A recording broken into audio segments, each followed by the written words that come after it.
I just got done watching Talladega, which that was a awesome race, but a mess at the same time. What's going on, guys? It's Daniel, and welcome back to another video. First thing we're going to talk about is the end of the race and the controversy at the end of the race. Coming to the checker flag at the end of the race, there was a lot of chaos happening. Yeah, Matty D at the top and a couple other guys trying to make moves for the victory. I think William Byron was also up there. Chase Elliott was up there at the end of the race. A bunch of guys made crazy moves. Chris Buescher was up at the front. Coming down off of turn number 4, Denny Hamlin, I looked back at the replays from the race, and they said that Matty D forced Denny Hamlin below the yellow line. No. Denny Hamlin, in my opinion, completely went below the yellow line, which is not fair game with the yellow line rule. I think the yellow line rule was stupid to begin with.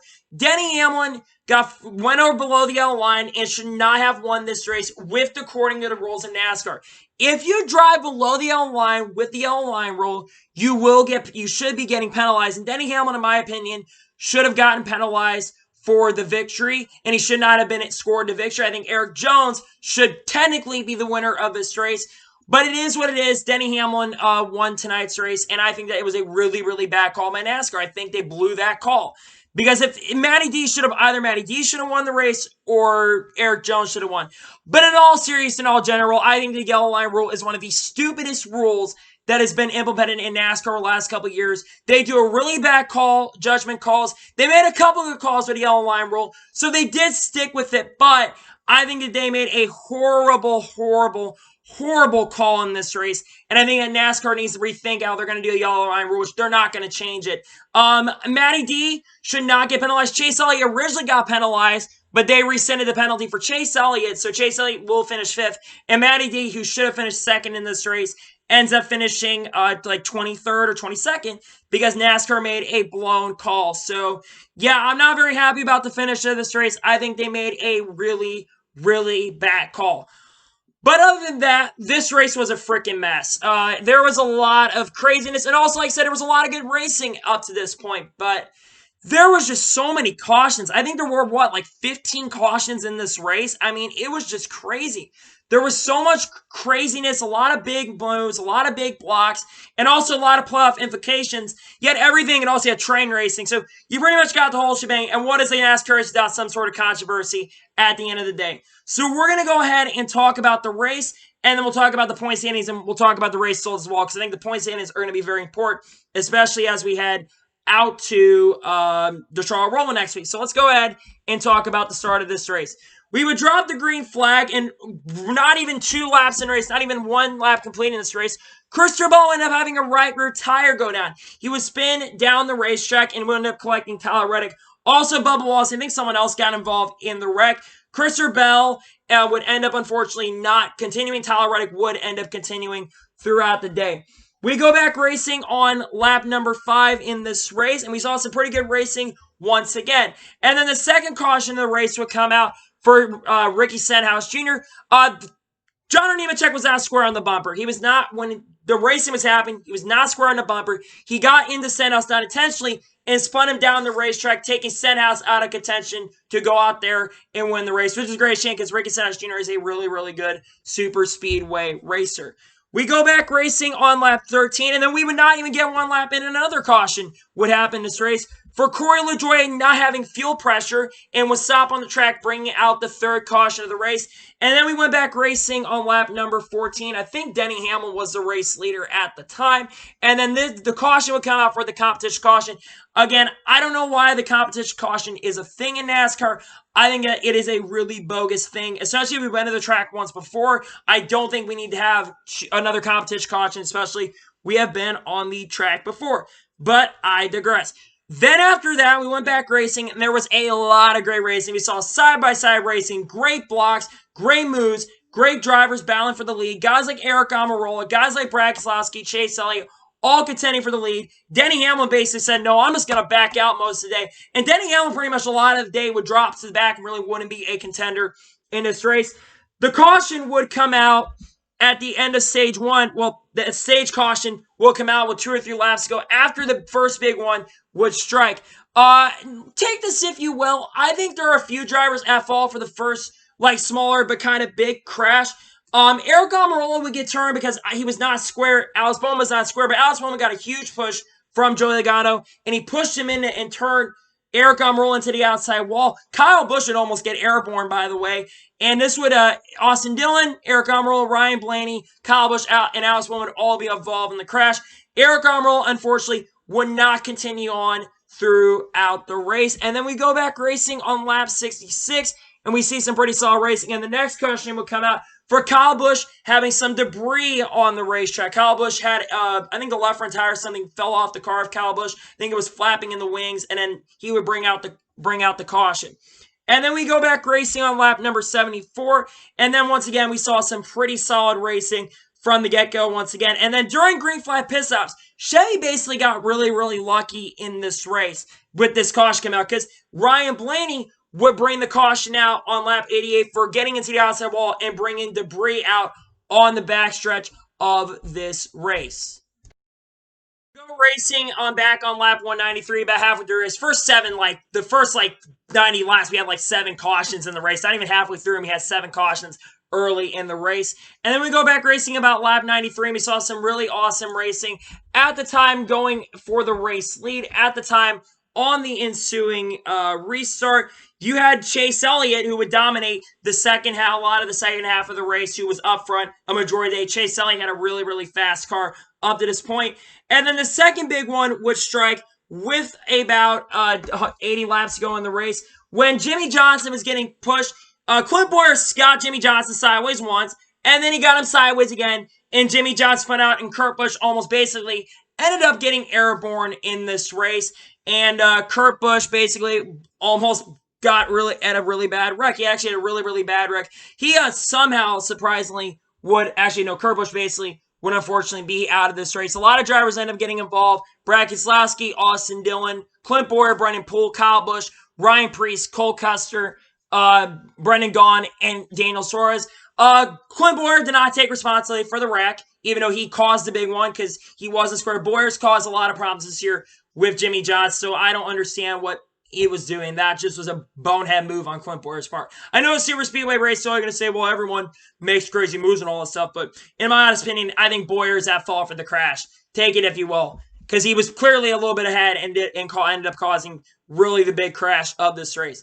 And then we go back racing on lap 114, and it kind of died down at the end of the race. Still pretty good stuff there, but Martin Truex Jr. would pull away. Chris Buescher was getting a huge run on the outside, which he ended up winning stage 1, by the way, in this race.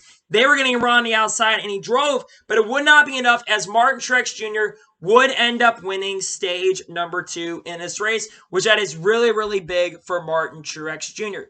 We would go back racing with about 73 laps to go in this race, and then the train started forming in there. Meanwhile, Bubba Wallace actually would end up getting the race lead up to this point. Bubba Wallace is having a really, really good day. He was up front a majority of the race, and he actually ended up taking the race lead for quite a bit. But then the Penske cars and Joey Logano really started showing up at the end of this race. Like, they had a lot of the race, and Joey Logano and William Byron up top got a huge run, and they started the train.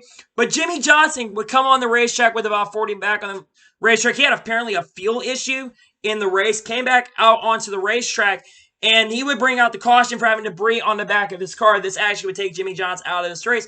Now the big question was, do these drivers make it on fuel? Are they going to have enough gas to make it to the checker flag in this race, or are they not going to have enough gas to make it to the checker flag in this race? That was a big question we were going to have to find out. We would go back racing with about 36 laps to go, and we did definitely see some train racing, which we had not seen most of the day, but we would also see some side-by-side racing with about 20 laps to go. Chase Elliott drove all the way to the inside and was battling Joey Logano for like 5 or 6 laps. The two best cars pretty much all day long were battling back and forth for the victory, coming to try to get to the checkered flag. And then out of nowhere, Bubba Wallace, who was up front a lot of the day, makes a run to the inside, goes 3 wide, and past Joey Logano with 11 laps to go, and drives up in front. Bubba goes back to the inside, darts back on the inside to drive and try to win this race. But then, unfortunately, Bubba would get a little bit sideways and go up into the outside wall. That would actually not bring out the caution. Notice James Davison would spin out, which wasn't a great shame. I just want to say Bubba Wallace is one of the most underrated super speedway racers out to date. That would unfortunately bring the caution out. We would go racing for an overtime restart with about 2 or 3 laps to go in this race. And as they were coming down the front stretch to take the checker flag in this race, Joey Logano would actually Kyle Busch would get a little bit sideways after not being straight. Tyler Reddick would turn him into Joey Logano, causing a big wreck. Drivers involved in this crash were Kevin Harvick, Ryan Newman, Tyler Reddick, Kyle Busch, Martin Truex Jr., and Joey Logano. Guys were contenders a lot of the race, would unfortunately end up being involved in this wreck. We would go racing with about 2 laps to go once again for the second overtime in this race. And then Bubba Wallace would get a little sideways. I think it's his fault, to be perfectly honest. But Ryan Preece also got into Super Speedway racing. A lot of drivers would end up getting involved in this crash. And then we have a shootout for the win between Joey Logano. Well, actually not Joey Logano. A shootout between guys like Denny Hamlin and Matt DiBenedetto for the victory. And like I said, the controversy happened. Denny Hamlin would able to hold off and score his second Talladega victory, and Denny Hamlin is your winner here at Talladega Super Speedway. Yeah, that was a lot to go through. There was a lot in this race, and a lot of chaos, and a lot of BS. Let's go ahead and go through the race results and talk about the finishing results of this race. Denny Hamlin scores a victory, and he locks himself into the race. I don't really think he's the winner of the race, but whatever. Denny Hamlin is the winner. Eric Jones finished his second. Strong over Eric Jones. Ty Dillon finished his third. William Byron fourth. Chase Elliott finished his fifth. Ryan Newman finished his sixth today. Tyler Reddick seventh. John Hunter Nemechek eighth. Ninth place Brendan Poole. 10th place Ryan Preece. 11th Justin Haley. 12th Austin Dillon. 13th goes to Quinn Houff. 14th Alex Bowman. 15th Timmy Hill. 16th Matt Kenseth. 17th place goes to Joey Gates. 18th Brad Keselowski. 19th Cody Ware. 20th Kevin Harvick. 21st Matt DiBenedetto. 22nd Chris Buescher. Martin Truex Jr. 23rd. Bubba Wallace finished 24th after having a really, really awesome day. Ryan Blaney 25th, Joey Logano 26th, Kyle Busch finishes 27th, 28th Corey LaJoie, 29th Jimmy Johnson, 30th James Davison, 31st Cole Custer, 32nd Kurt Busch, 33rd Clint Bowyer, 34th Daniel Suarez, 35th goes to Brendan Gaughan, 36th Michael McDowell, 37th Eric Almirola, 38th goes to Ricky Stenhouse Jr., and Chris Rubell finishes last in today's race. So I'm going to be right back. We're going to go ahead and take a look at the point standings as we head to the Charlotte Roval. Now we're going to go ahead and take a look at the point standings and talk about it. So Denny Hamlin and Kurt Busch are officially locked into the NASCAR West. Also, Kevin Harvick, he's pretty much good to go. He's 68 points. He is locked into the next round. Brad Keselowski sits 41 points above the cutoff line. Martin Truex Jr. sits 32 points above the cutoff line. I think Chase Elliott, even though he's credited with the 5th place finish, I think he's about 50 or 60 points to go. I think he's pretty much good to go at this point. Alex Bowman's 22 points above the cutoff line, and Joey Logano is 8th, 21 points above the cutoff line. So, Kyle Busch is 21 points back. Austin Dillon's also 21 points back. Clint Bowyer is 37, and Eric Almirola is 48 points back of the cutoff line. So, in my honest opinion, all 4 of these guys are in must-win situations. I think your top 8 currently in the standings is actually what is going to be the top 8 when we head out to, when we go to the next race after that, which is Kansas, if I'm not mistaken. I just don't think it's changing unless these guys have a struggling day. I think that is going to be your top 8 when we head out to that track. So, now let's go ahead and give you my score of the race and get out of here. So, I thought this race was crazy. There was a lot of carnage. You had everything in between. My score for today's race here at Talladega was almost perfect except the controversial finish in the back call. I'm going to give the score of today's Talladega race a 8.5 out of 10. Until the end of the race, this race was almost perfect at 10 out of 10. You had everything going on in this race. A lot of good battles, a lot of great moves, a lot of great blocks, a lot of sometimes bad calls as well. But the end of the race kind of triggers down to 8.5 out of 10. Still saw a race here at Talladega Super Speedway. And now, next race, folks, we are headed to the Charlotte Roval for the cutoff race, where we will also see probably a lot of chaos and a lot of carnage in that race. Should be an epic race. I can't wait to see you guys there for that race review. So anyway, I want to thank you guys for watching today's video. Please like and subscribe to the channel, turn notifications on so you can be notified when a video does go live on my channel. Follow me on Twitter, Facebook, and Instagram. Links description below for that, and comment your thoughts on tonight's race. What did you think of tonight's race? Did you think it was great or not? Let me know in the comments below. Once again, guys, I made a video talking about me. Thank you guys for 400 subscribers. I will talk about that here really soon. What is going on with that? I will let you guys know here in the future. Once again, folks, I want to thank you guys for watching today's video, and I'll see you guys next time. Take care, everybody.